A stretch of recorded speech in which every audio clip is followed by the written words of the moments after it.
Hello students, welcome to Nimbus learning powered by engineers academy. आप सभी का स्वागत है भारत के सबसे विश्वसनीय टेक्निकल प्लेटफॉर्म, जहां पर सबसे ज़्यादा सिलेक्शन, सबसे stable faculty, oldest faculty, experienced faculty, top all India rank 50 से ज़्यादा बार देने के बाद में आज का टॉपिक है आरआरबी जेईई 2024 का रिक्रूटमेंट। जैसा कि आपको पता है, आरआरबी जेईई 2024 ने आज ही ये रिक्रूटमेंट निकाला है। Detailed centralised employment notice number 03/2024 का ये नोटिफिकेशन जो मोस्ट अवेटेड आरआरबी जेईई, जितने भी इंजीनियरिंग और डिप्लोमा के स्टूडेंट हैं उन सब के लिए आरआरबी जेईई में 7,934 वैकेंसीज का आगाज हुआ है। 2018-19 के बाद में 2024 में आना और आने वाले दिनों में ये एक्सपेक्टेशन रखना कि हर साल ये वैकेंसी आएगी, ये एक बेहतरीन गोल्डन अपॉर्चुनिटी है और बहुत बड़ा सरकार की तरफ से तोहफा है। जितने भी बच्चे जो पिछले कई सालों से ना केवल इलेक्ट्रिकल, मैकेनिकल, सिविल बल्कि इलेक्ट्रॉनिक्स और कंप्यूटर साइंस आईटी के बच्चे भी जो जेईई जूनियर इंजीनियर बनने का सपना देख रहे थे, उन सब के लिए बहुत ही ज़बरदस्त अपॉर्चुनिटी है। 7,934 वैकेंसी, जिसमें अराउंड 5 लाख फॉर्म भरे जाएंगे और प्री और मेन, उसके बाद में फिर डीवी और मेडिकल के बाद में फाइनल सिलेक्शन होगा। आज इस पूरे नोटिफिकेशन के बारे में मेन मुद्दों पर हम चर्चा करने वाले हैं। जैसा कि आपको पता है, recruitment of junior engineer JEE, depot material superintendent, chemical and metallurgical assistant, और इन सब के लिए वैकेंसी है, जिसमें मेजर जिसके बारे में मैं चर्चा करने वाला हूं वो है जूनियर इंजीनियर की वैकेंसी। जूनियर इंजीनियर की वैकेंसी की नोटिफिकेशन 30 जुलाई से फॉर्म फिल स्टार्ट हो रहे हैं और 30 जुलाई से लेकर 29 अगस्त तक ये फॉर्म फिल करे जाएंगे और date of modification of window 30 अगस्त से लेकर 8 सितंबर तक उन सब में मॉडिफिकेशंस किए जाएंगे। और ये लेवल 6 की वैकेंसी है, जिसका जो पे ग्रेड है, मतलब जो इनिशियल पे है वो 35,400 है। एज 18 से 36 साल है, जिसमें आपको पता होगा कि 18 से 33 साल है और 18 से 36 उनके लिए है जो रिलैक्सेशन की कैटेगरी में आते हैं। और 7,934 आपके पास में टोटल जूनियर इंजीनियर की वैकेंसी है। और जो ऊपर वाली वैकेंसी है केमिकल सुपरवाइजर, मेटलर्जिकल सुपरवाइजर, ये सब इन सब की 17 वैकेंसी है जो भी गोरखपुर वाले में, तो उसकी हम बात नहीं कर रहे। आज हम बात कर रहे हैं मेजरली जूनियर इंजीनियर की। इसमें बहुत सारे जनरल पॉइंट लिखे हुए हैं। उन जनरल पॉइंट के यदि मेन पॉइंट की बात करें तो हम आ जाते हैं पॉइंट नंबर 13 की तरफ। ये बहुत सारे पॉइंट है जो मेन पॉइंट के लिए हम चर्चा करें। 13 में आपको मिलेगा कि RRB wise short listing of candidate for the second stage, क्योंकि आपको पता है आरआरबी जूनियर इंजीनियर के लिए प्री होना है, फिर मेंस होना है, फिर डीवी होना है, फिर मेडिकल होना है। जो प्री कैंडिडेट जो होंगे और जो मेंस के लिए जो प्री से क्वालिफाइड होंगे वो 15 गुना कैंडिडेट पास करे जाएंगे। Normally will be done at the 5 times of the number of vacancy. 7,900 vacancy हैं, तो अराउंड 1,20,000 बच्चे वो होंगे अराउंड, जो कि इसके लिए क्वालिफाई करे जाएंगे मेंस के लिए, और उसके बाद में फिर वो मेंस का एग्जामिनेशन देंगे। सेकंड, इसी में ये पॉइंट देखें, marks will be normalised as given number, para number 14.1 and 14.2 of this notice, जो आगे आपको मिल जाएगा, क्योंकि मल्टीपल शिफ्ट में पेपर होगा और मल्टीपल शिफ्ट में अलग अलग टाइप के क्वेश्चन होंगे, उनका लेवल हल्का फुल्का कम ज्यादा होगा। तो जो नॉर्मलाइजेशन का मेथड है उससे मार्क्स को नॉर्मलाइज भी किया जाएगा और उसके बाद में आपके फाइनल नॉर्मलाइज मार्क्स के बेसिस पर टॉप 15 गुना बच्चों को, अराउंड 1,20,000 बच्चों को सीबीटी 2 के लिए क्वालिफाई किया जाएगा। आप समझिए, लगभग 5 लाख बच्चों का फॉर्म भरना और सीबीटी 2 के लिए 1,20,000 बच्चों का क्वालिफाई करना, मतलब लगभग 24 से 25% बच्चे वो होंगे जो इस एग्जाम को सीबीटी 2 तक तो पहुंचने वाले हैं।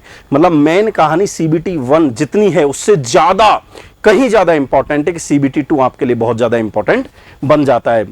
अब हम आगे इस और भी बहुत सारे पॉइंट है, लेकिन हम मेन पॉइंट की चर्चा करें तो पॉइंट नंबर 16 की तरफ आते हैं। Negative marking, there will be a negative marking 1/3 mark of allotted marks of every wrong answer in CBT. यदि आप कोई गलत आंसर देते हैं तो 1/3 नेगेटिव मार्किंग है। इन जनरली 1/3 रहती है, 1/4 रहती है, लेकिन 1/3 नेगेटिव मार्किंग बहुत अच्छी नेगेटिव मार्किंग मानी जाती है। स्टूडेंट के लिए बहुत ज्यादा हैवीली पनिशमेंट है ये, तो आपको बहुत ध्यान से क्वेश्चंस को करना है। इसके एग्जाम पैटर्न के बारे में भी हम थोड़ी देर में चर्चा करेंगे। ये इतने सारे आपके पास में रूल्स एंड रेगुलेशंस बहुत सारे लिखे हुए हैं, आपको ये पता हो आप एलिजिबल है या नहीं है, फॉर्म कब भरे जाएंगे। एलिजिबल यदि आप electronics, electrical, mechanical, civil, CS, IT से हैं, डिप्लोमा है, डिग्री है, आप एलिजिबल हैं। आप 18 से 33 साल में या रिजर्व कैटेगरी में 18 से 36 साल में तो आप एलिजिबल हैं, भारतीय हैं, और ये सारी चीजें आपको पता है, बेसिक चीजें। अब number of post, department wise post, क्या सिलेबस रहना है उसके बारे में हमें चर्चा करनी चाहिए। आगे देखिए बहुत सारी चीजें जिनको आप खुद देख लेंगे, ये बहुत ज्यादा इंपॉर्टेंट बातें भी नहीं है, यहां आप चलते जाएंगे। यहां पर ये नेशनलिटी और ये सब आ जाएगा। ये है वो चीज जो मैं आपको बता रहा था कि यदि आपके पास में 18 से 33 और 18 से 36 जो मैंने आपको बताई थी, या आपके पास में यहाँ पता चल गई, ये सारी चीजें हैं। अब अपन आगे की तरफ चलते हैं। इसमें और भी जो एजुकेशन क्वालिफिकेशन सबसे ज्यादा इंपॉर्टेंट है। Candidate should have education technical qualification as indicated for the post of annexure A of the CEN। Annexure A जो आगे मिल जाएगा आपको, और उसमें लिखा हुआ है कि बीटेक और डिप्लोमा के जितने भी बच्चे हैं इनको कई तरीके से बांटा गया है, उस जितने भी स्टूडेंट है वो सब उसके लिए एलिजिबल हैं। जनरल चीजें हैं सारी की सारी, पूरा का पूरा नोटिफिकेशन आप देख लेंगे। आगे हम चलते हैं जिसमें आपको हम बात करेंगे आपसे इन सब पॉइंटों के बारे में। आगे चलिए देखिए, ओरिजिन ऑफ रिजर्वेशन, ये सब 13 पॉइंट की तरफ अपन चलते हैं। ये सारे पॉइंट ऐसे हैं जिनकी बहुत ज़्यादा आपको जरूरत नहीं है, फिर भी आप फ्री रहेंगे जब पढ़ लेंगे। Point number 13 is very important, जो कि आपका ये रहा। Candidate should apply only through online mode through the official website of RRB, वहां से आप अप्लाई करेंगे। और ये 4 स्टेजेस जिनकी मैं बात कर रहा था, CBT1, CBT2, DV and medical examination. और इसके बाद में आपका फाइनल सिलेक्शन होगा। CBT1 में क्या पूछा जाएगा आपको सबसे ज्यादा पता होना चाहिए। वैसे पता है सबको कि 90 मिनट में आपसे 100 क्वेश्चन पूछे जाएंगे, जिसमें आपके पास में जनरल अवेयरनेस होगा, जनरल साइंस होगी, क्वांटिटी एप्टीट्यूड होगा और जनरल इंटेलिजेंस एंड रीजनिंग होगी। जितने भी बच्चे जो SSC JEE के लिए तैयारी कर रहे थे उन्होंने जनरल अवेयरनेस, जनरल साइंस और रीजनिंग तो पहले ही पढ़ रखे। क्वांटिटेटिव एप्टीट्यूड आप आराम से पढ़ लोगे। Being an engineer, diploma engineering जो भी आपने करी, मुझे ऐसा लगता है एप्टीट्यूड को पढ़ना आसान है, एग्जाम को निकालना आसान है। वैसे भी हर 25% बच्चों का CBT2 में सिलेक्शन होना है, इसका मतलब हर चौथे बच्चे का सिलेक्शन होना है। लगभग 5-6 लाख की रेंज में फॉर्म आएंगे। तो इंजीनियरिंग वाले स्टूडेंट के लिए ये ज्यादा डिफिकल्ट नहीं है। डिफिकल्ट है स्टेज 2 को कैसे पैरेलली प्लान किया जाए ताकि उसी टाइम पर वो एग्जाम निकल जाए।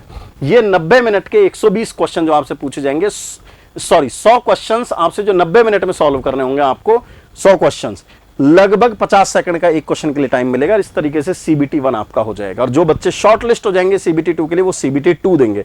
और ये उसका सिलेबस है, mathematics, general intelligence and reasoning, general awareness. और ये इसका पैटर्न है जो बहुत भली भांति आपको पता है और बहुत सारे लोगों ने आपने देखा भी होगा और बता भी रखा होगा। अब हम आगे आ जाते हैं CBT2 के लिए। CBT2 के लिए 120 मिनट, जो कि पूरा का पूरा 50 क्वेश्चन नॉन टेक्निकल बैकग्राउंड से और 100 क्वेश्चन टेक्निकल बैकग्राउंड से, 150 क्वेश्चंस 120 मिनट में सॉल्व करने होंगे। जो 50 क्वेश्चन होंगे वो होंगे general awareness, physics, chemistry, basics of computer, basics of environment. इनके 4 टॉपिक के होंगे 50 क्वेश्चन और टेक्निकल के होंगे 100 क्वेश्चन। ऐसे करके जनरल अवेयरनेस के 15, physics chemistry 15, basic of computer, basic of environment. अब देखिए ये दोनों चीजें, जनरल अवेयरनेस, फिजिक्स केमिस्ट्री तो आप पहले भी पढ़ चुके होंगे, 30 क्वेश्चन तो हो ही जाएंगे। कंप्यूटर और एनवायरनमेंट आपको अलग पढ़ना। टेक्निकल बहुत ज्यादा इंपॉर्टेंट है, जो कि आपके 100 क्वेश्चन पूछे जाएंगे। 150 आपके पास में क्वेश्चन होंगे, 120 मिनट में सॉल्व करने होंगे। 1/3 नेगेटिव मार्किंग होगी। और CBT1 और CBT2 दोनों के लिए मिनिमम परसेंटेज मिनिमम का क्राइटेरिया रखा गया है कि यदि आप minimum percentage of marks for the eligibility in the various categories, यदि आप अनरिजर्व्ड कैटेगरी से हैं तो 40% आपके पास मिनिमम होने चाहिए। जैसा मैंने कहा ना, 15 गुना निकाले जाएंगे, लेकिन 15 गुना के साथ में यह भी ज्यादा इंपॉर्टेंट है कि आप मिनिमम क्वालिफाइंग मार्क्स को भी क्रैक कर पाए। जैसे अनरिजर्व्ड के लिए 40%, EWS के लिए 40%, OBC के लिए 30%, ST के लिए 30%, ST के लिए 25%। ये मिनिमम तो चाहिए ही चाहिए आपको।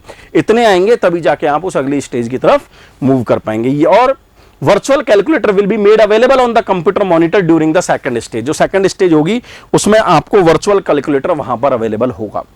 ये सारी वो बातें हैं जो आपके लिए बहुत ज्यादा इंपॉर्टेंट है। अब क्या है, इन्होंने पूरी डिसिप्लिन्स को, ब्रांचेज को 4 ग्रुप में बांटा है, जिसमें एक ग्रुप है आपका ये वाला group, mechanical and allied engineering. जितने भी मैकेनिकल से रिलेटेड हैं, mechanical, production, automobile, manufacturing, mechatronics, industrial, machining, tool and die making, और ये सब जो हैं combination of any sub stream of basic stream and above discipline, ये मैकेनिकल स्ट्रीम है। यदि आप इलेक्ट्रिकल और उसकी एलाइड देखेंगे तो electrical engineering combination of any sub stream of basic stream of electrical engineering, जैसे EEE इलेक्ट्रिकल इलेक्ट्रॉनिक्स इंजीनियरिंग, वो भी इलेक्ट्रिकल से फॉर्म भर सकते हैं। कंप्यूटर साइंस और एलाइड को, इलेक्ट्रॉनिक्स एंड एलाइड को कंप्यूटर साइंस का मर्ज किया है।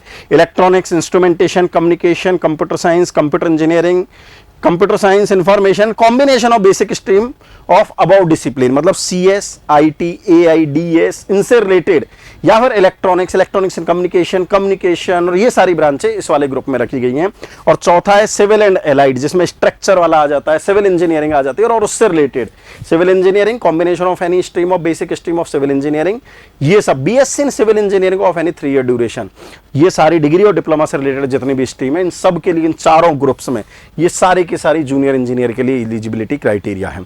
ये सारी बातें आपके लिए सबसे ज्यादा इंपॉर्टेंट है। जितने भी बच्चे, ये नॉर्मलाइजेशन का मेथड दे रखा है जो सबको पहले से पता है, और कैसे अप्लाई करना है उसके लिए अपन दोबारा से बात कर लेंगे, क्रिएट अकाउंट करके। पहले से यदि आपका अकाउंट है तो उस पर भी आप अप्लाई कर सकते हैं। इस तरीके से सबसे ज्यादा इंपॉर्टेंट जो इंपॉर्टेंट बात है वो सारी मैंने आपके साथ में डिस्कस कर ली। और आगे आ जाते हैं, इसके बहुत सारे फॉर्म्स जो आपके लिए, जो स्टूडेंट टू स्टूडेंट वेरी करेंगे, एनेक्सर 1, 2, 3, 4 उनमें किस टाइप का किसका फॉर्म है। तो जितने भी बच्चे जो इस एग्जाम की तैयारी कर रहे हैं उन सब के लिए इंजीनियर्स एकेडमी निम्बस लर्निंग की तरफ से CBT 1 के लिए बहुत बड़ा तोहफा है। आपको पता होगा 2018-19 में जब RRB JEE का फॉर्म आया था, उस टाइम पर CBT 1 में 35 शिफ्ट में पेपर हुआ था, 35 शिफ्ट। एक शिफ्ट में 100 क्वेश्चन पूछे गए थे, 3500 क्वेश्चन थे। 3500 क्वेश्चन का हमने बहुत पहले डिटेल सॉल्यूशन एरर फ्री एक बुक बना दी थी। हम चाहते हैं वो सारे स्टूडेंट, भारत के 5 लाख बच्चों के पास में बुकलेट हो। तो ये इंजीनियर्स एकेडमी और निम्बस लर्निंग की तरफ से बहुत बड़ा तोहफा। यदि आप ये चाहते हो बुकलेट आपके पास अवेलेबल है, तो आप हमारे निम्बस लर्निंग के ऐप पर जाकर उस बुक को सब्सक्राइब कर सकते हैं, जो लगभग फ्री ऑफ कॉस्ट में आपके पास में अवेलेबल हैं। मैं ऐसा इसलिए कह रहा हूं कि आप उस बुक को पढ़कर ही एनालिसिस कर लेंगे। एक CBT 1 के पेपर को बिना पढ़े भी निकाला जा सकता है। फिर भी यदि आपको दिक्कत आती है तो हम एक बेहतरीन मॉड्यूल CBT 1 के लिए लॉन्च भी कर रहे हैं, और YouTube पर भी क्लासेस 26 जुलाई से स्टार्ट हो गई है। तो प्यारे बच्चों, जिनका भी सपना RRB JEE कई सालों से वेटिंग था, जिनका सपना था कि हमें इस एग्जाम को निकालना है, 7,934 वैकेंसी, लगभग 5 लाख फॉर्म, बहुत जबरदस्त टाइप का एग्जामिनेशन आप सबके सामने है। एक्सपेक्टेड है कि अक्टूबर से नवंबर के बीच में CBT 1 और फरवरी से मार्च के आसपास CBT 2 का एग्जामिनेशन होगा। और आपका और हमारा सपना जो पिछले 13 साल में हम सब ने डेवलप किया है, 50 से ज्यादा बार ऑल इंडिया रैंक 1 देना, 2019 में भी ऑल इंडिया रैंक 1 देना, उससे पहले के एग्जाम में भी बहुत बेहतरीन करना, उन सब के सपने को, आपके हमारे ड्रीम को, आपके घर वालों के ड्रीम को यदि हम पूरा करना चाहते हैं तो बेहतरीन तरीके से आज से, अभी से CBT 1 के साथ CBT 2 की प्रिपरेशन भी करना स्टार्ट कर दें, ताकि मैक्सिमम स्टूडेंट का उसमें सिलेक्शन हो सके। और हर साल की तरह इस बार भी हम मैक्सिमम रिजल्ट के साथ में, ब्रेकिंग रिकॉर्ड रिजल्ट के साथ में हम बेहतरीन परफॉर्म कर पाएं। और आप वहीं से पढ़ें जहां पर आपको मैंने पहले भी बताया था, बेहतरीन रिजल्ट रहे हों, बेहतरीन स्टडी मटेरियल रहा हो, ऑफलाइन सेंटर्स में प्रेजेंस हो, मोस्ट स्टेबल और हाईएस्ट रिजल्ट प्रोड्यूसिंग जो इंस्टीट्यूट रहे हो, वहां से आप गाइडेंस लें, ताकि आपके करियर में एक्सपेरिमेंट ना होके एक्सपर्टाइज आ सके और फर्स्ट अटेम्प्ट में आपके एग्जाम को क्लियर किया जा सके। Wish you all the best Vishesh. आने वाले दिनों में और भी चर्चा करेंगे किन बातों का ध्यान रखें, कैसे पढ़ाई करें, ताकि आपका फर्स्ट अटेम्प्ट में एग्जाम क्लियर कर सके। Once again all the best from the entire team of engineers academy and Nimbus learning. Thank you. If you really like the video, please hit the like button, share the video, subscribe to our YouTube channel and press the bell icon for the latest updates. Thank you.